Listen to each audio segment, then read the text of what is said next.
Assalamualaikum warahmatullahi wabarakatuh. Waalaikumsalam warahmatullahi wabarakatuh. Oke anak-anak, bagaimana kabar kalian hari ini? Alhamdulillah, luar biasa.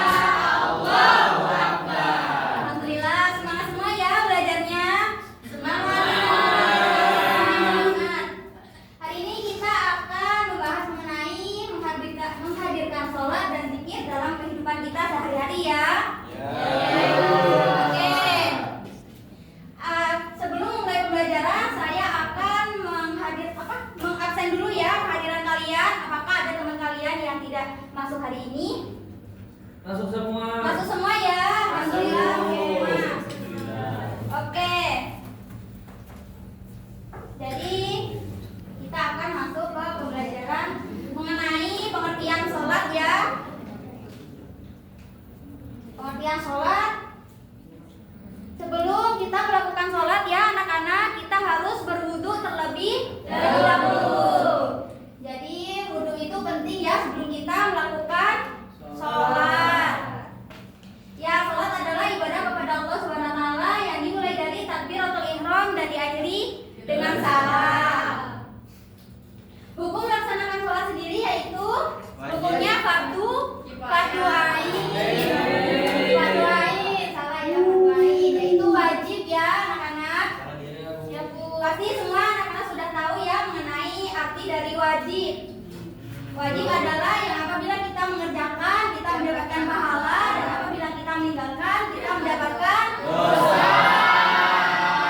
Ya, maka dari itu anak-anak kita harus wajib melakukan sholat. Ya, muslim kita wajib melakukan sholat. Setelah itu kita masuk ke pembahasan tujuan dan manfaat dari sholat. Di dalam Al-Quran ya anak-anak, di dalam Al-Quran dijelaskan bahwasanya sholat itu memiliki manfaat yang sangat besar bagi kehidupan kita sehari-hari ya. Adapun tujuan dan manfaat sholat yaitu yang pertama mendekatkan diri kita kepada Allah SWT, bisa meningkatkan derajat kita ya teman-teman. Lalu bisa menghapus dosa kita di hadapan Allah SWT. Dan bentuk komunikasi merupakan bentuk komunikasi kita terhadap Allah SWT. Lalu bisa menenangkan hati kita ya, menenangkan hati kita. Jadi ketika kita lagi sedih atau kita sedang gelisah, lagi banyak pikiran, insya Allah setelah melakukan sholat kita yang menjadi lebih tenang. Lalu ada pun salah satu tujuan dan manfaat selanjutnya yaitu melatih kedisiplinan ya dengan adanya sholat 5 waktu yaitu subuh, zuhur, asar, maghrib, isya. Insya Allah kita melatih kedisiplinan kita ya. Lalu selanjutnya syarat wajib sholat dan syarat sahnya sholat. Nah ini teman-teman kita wajib ya harus melakukan syarat wajib sholat, mengetahui syarat wajib sholat ya.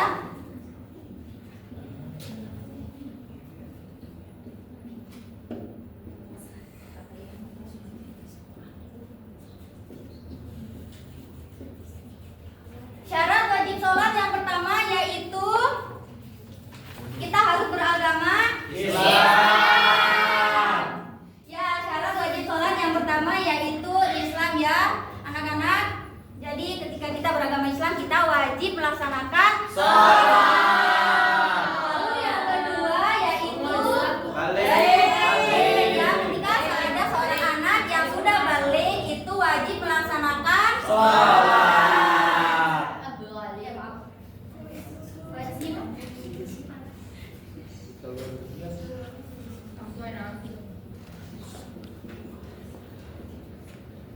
Syarat wajib sholat yang kedua yaitu balik ya anak-anak. Jadi adapun di dalam ilmu fikih sudah dijelaskan bahwasanya tanda balik itu bagi perempuan maupun laki-laki sudah dijelaskan ya. Bagi perempuan maupun laki-laki itu telah mencapai usia 15 tahun. Telah mencapai usia 15 tahun. Lalu tanda balik yang kedua yaitu al-ihtilam, mimpi basah atau keluar air mani bagi laki-laki. Lalu yang ketiga, tanda balik yang ketiga yaitu al-haidu, mengeluarkan darah haid bagi perempuan ya. Setelah itu yang ketiga yaitu berakal ya, memiliki akal yang sehat. Ketika kita melihat orang gila di jalan itu tidak wajib melaksanakan sholat ya, karena tidak memiliki akal yang sehat. Benar sekali.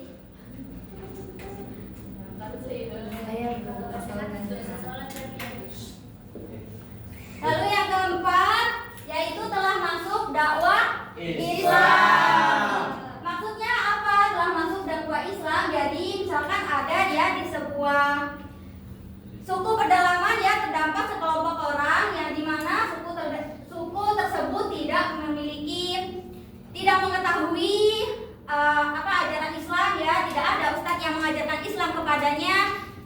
Maka dari itu orang-orang yang berada di suku tersebut tidak wajib melaksanakan sholat ya teman-teman, anak-anak ya, tidak wajib melaksanakan sholat. Karena apa?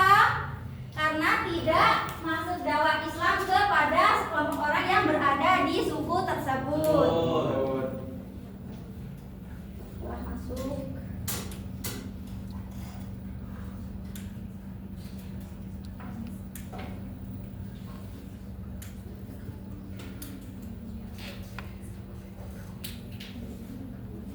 Lalu kita akan membahas mengenai syarat sahnya sholat. Syarat sahnya sholat yang pertama yaitu telah masuk waktu sholat ya teman-teman. Jadi ketika ada orang yang melaksanakan sholat zuhur di jam 10 itu tidak sah ya sholatnya, karena bukan waktunya masuk sholat zuhur. Jadi harus mengulang ya, orang itu harus mengulang di jam 12 yaitu telah masuk sholat zuhur. Lalu yang kedua menghadap kiblat ya. Syarat sah sholat yang kedua yaitu menghadap kiblat, yaitu kita sholat menghadap kiblat ke Baitullah.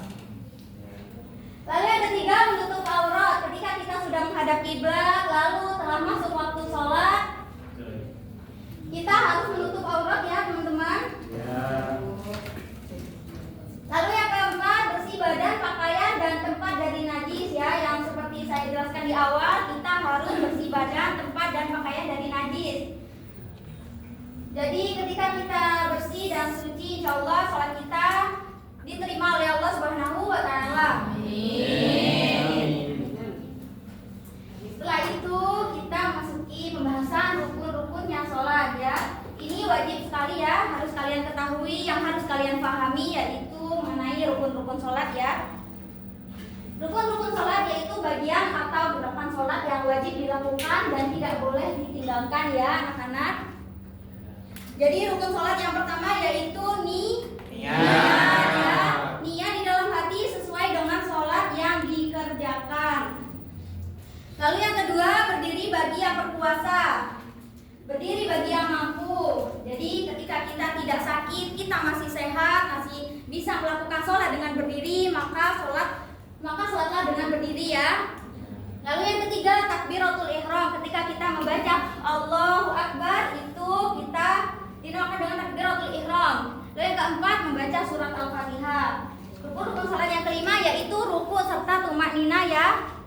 Tumaknina di sini yaitu adalah berhenti sejenak ya sebelum kita melakukan gerakan sholat yang lain. Tumaknina yaitu berhenti sejenak atau ada jeda sebelum kita melakukan gerakan sholat yang lain. Setelah ruku serta tumaknina kita lanjut ke iktidal, yaitu bangkit dari ruku serta tumaknina. Setelah itu sujud 2 kali, lalu duduk antara 2 sujud, lalu duduk tasyahud akhir, membaca tasyahud akhir, lalu membaca tasyahud akhir ya, membaca tasyahud akhir, membaca doa selawat kepada Nabi ya, Nabi selawat pada tasyahud akhir. Lalu yang ke-12 salam ya, tanda berakhirnya kita sebagai umat Islam ya. Lalu yang ke-13 tertib, yakni tidak selang-seling agar salat kita sah di hadapan Allah Subhanahu wa Ta'ala.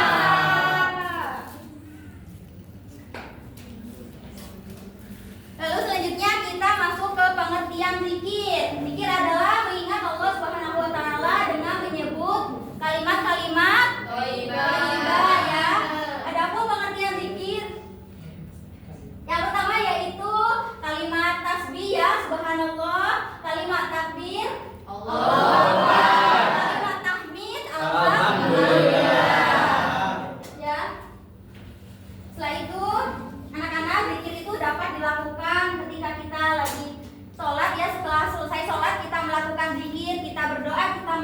zikir dan maupun dalam aktivitas sehari-hari kita melakukan Zikir. Ya. Jadi daripada kita diam, daripada kita bengong ya, lebih baik kita melakukan zikir agar mendapatkan pahala. Pahala. Anak-anak, setelah kita membahas mengenai pengertian zikir, kita akan membahas mengenai hubungan zikir dengan sholat ya. Hubungan zikir dengan sholat yaitu memiliki hubungan yang sangat erat ya. Karena di dalam sholat itu terdapat bacaan doa, pujian, zikir kita kepada Allah serta sholat ya. Umat Islam juga dianjurkan untuk berzikir agar hati kita menjadi lebih tenang dan selalu mengingat Allah Subhanahu wa Ta'ala. Dan anak-anak, setelah itu kita akan membahas mengenai manfaatnya zikir ya. Manfaat zikir di sini bisa menjadi hati kita itu menjadi lebih tenang ketika kita melakukan zikir ya. Lalu mendekatkan diri kita kepada Allah Subhanahu wa Ta'ala. Kita mendapatkan pahala juga. Lalu mengurangi rasa gelisah dan cemas ketika kita lagi sedih ya. Lebih baik kita berzikir teman-teman agar kita mendapatkan pahala. Setelah itu kita akan membahas mengenai kesimpulannya. Ya, yang terakhir yaitu kesimpulan. Salat dan zikir merupakan ibadah yang sangat penting dalam kehidupan seseorang muslim ya. Salat tidak hanya sebagai kewajiban saja, tetapi juga bentuk kedekatan kita kepada Allah Subhanahu wa Ta'ala. Zikir dapat menenangkan hati dan membantu kita selalu mengingat Allah Subhanahu wa Ta'ala dalam kehidupan kita sehari-hari ya. Oke. Mungkin dari pembahasan mengenai sholat dan zikir, anak-anak apakah ada yang ingin bertanya?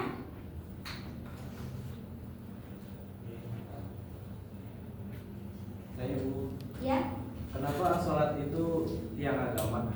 ya kenapa sholat bisa disebut dengan tiang agama ya? Karena sholat itu merupakan kewajiban kita sebagai seorang muslim. Jadi kita wajib melaksanakan sholat ya, Dias.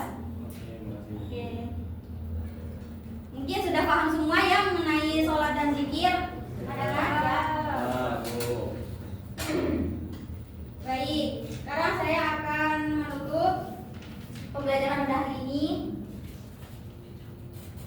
Dari pembelajaran hari ini ya, kita menyimpulkan bahwasanya sholat dan zikir itu merupakan ibadah kita ya yang sangat penting untuk kita lakukan. Yang sangat penting untuk kita lakukan ya, merupakan ibadah yang sangat penting kita lakukan sebagai seorang muslim. Sholat tidak hanya sebagai kewajiban saja, tetapi juga sebagai bentuk ketaatan kita kepada Allah Subhanahu wa Ta'ala.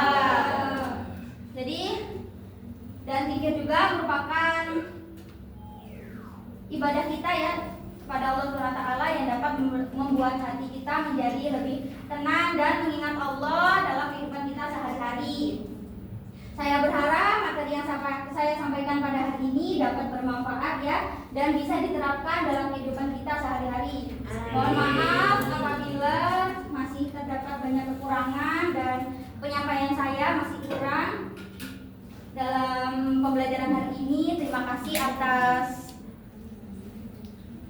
semangatnya